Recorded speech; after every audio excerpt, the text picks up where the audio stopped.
డీడీటీవీ పెట్టు. ఏంటో ఏమొస్తుందో. కొద్దిసేపటి క్రితం హైదరాబాద్ లో స్వల్పంగా భూకంపం వచ్చింది. రెక్టర్ స్కేల్ పై 3.5 గా నమోదైంది. దీనివల్ల ప్రాణ నష్టం ఏమీ జరగలేదు, కానీ మెయిన్ బజార్ లో దేవుడి విగ్రహాలమ్మే షాప్ ఒకటి మాత్రం కూలిపోయింది. నేలమట్టమైన గోపాలరావు స్టోర్స్ దృశ్యాలని మీరు ఇప్పుడు చూస్తున్నారు.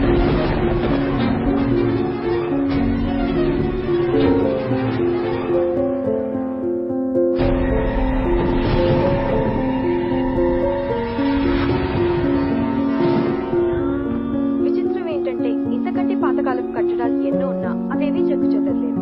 ఈ షాప్ ఒకటే ధ్వంసమైంది.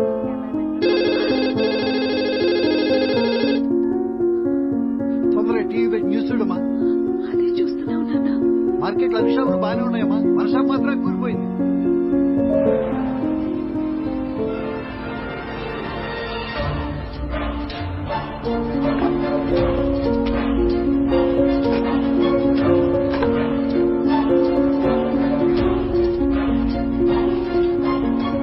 దేవుడి మీద బతుకుతూ ఉంటాడు, దేవుడే లేడంటాడు. తగలదా మరి? చిత్రం కాకపోతే ఈ షాప్ కి ఇలా జరగడం ఏంటమ్మా? పాపం ఇప్పుడు పెళ్ళాం పిల్లల్ని ఎలా పోషించుకుంటాడో. ఇతను చేసిన తప్పులకి పెళ్ళాం పిల్లలు కూడా రోడ్డున పడ్డారు. దేవుడితో పెట్టుకోకూడదు, నిమిషాల్లో చూపించేశాడు. స్వామీజీ చెప్పించారట్టుగా, అందుకే ఇలా జరిగింది. మొన్నే కదా రెనోవేషన్ చేయించాడు, అసలు ఇక్కడ షాప్ ఉన్నట్టే లేదు. వద్దు బామర్ది వద్దు, ఈ నెల నుంచి వడ్డీలో వద్దులే, అసలు ఇచ్చి.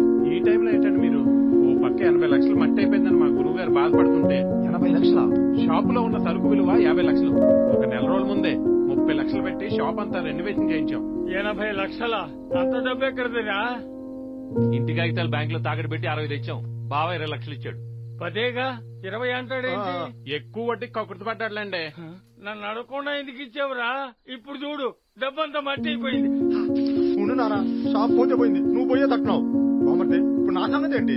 బావా గోలాపు పోయింది నా షాప్, నేను కాదు. బ్యాంక్ లో చూస్తే 30,000 కంటే ఎక్కువ లేవు.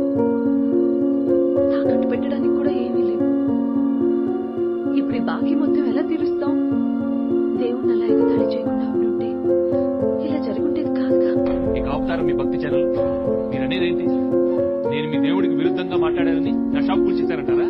అంటే కేవలం తను ఉన్నాడని నిరూపించుకోవడానికే అసలు ఉన్నాడో లేడో తెలియని దేవుడు వచ్చి నా షాప్ ధ్వంసం చేశారంటారా? అవును. ఏడ్చావులే, నాకేం నష్టం జరగలేదు. నీ చూసావా? వదిలేస్తాను, చూడడానికి ఏముంటుంది.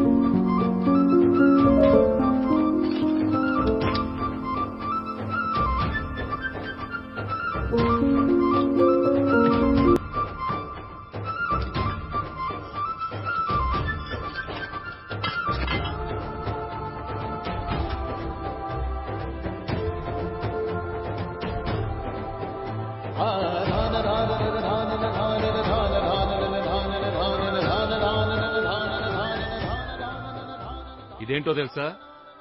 ₹1,00,00,000 ఇన్సూరెన్స్ క్లెయిమ్. నష్టపోయిన ప్రతి పైసా వెనక్కొస్తుంది. ఇప్పటికీ నేను మీ దేవుడిని నమ్మటం లేదు. ఇప్పటికే కాదు, ఎప్పటికీ నమ్మను.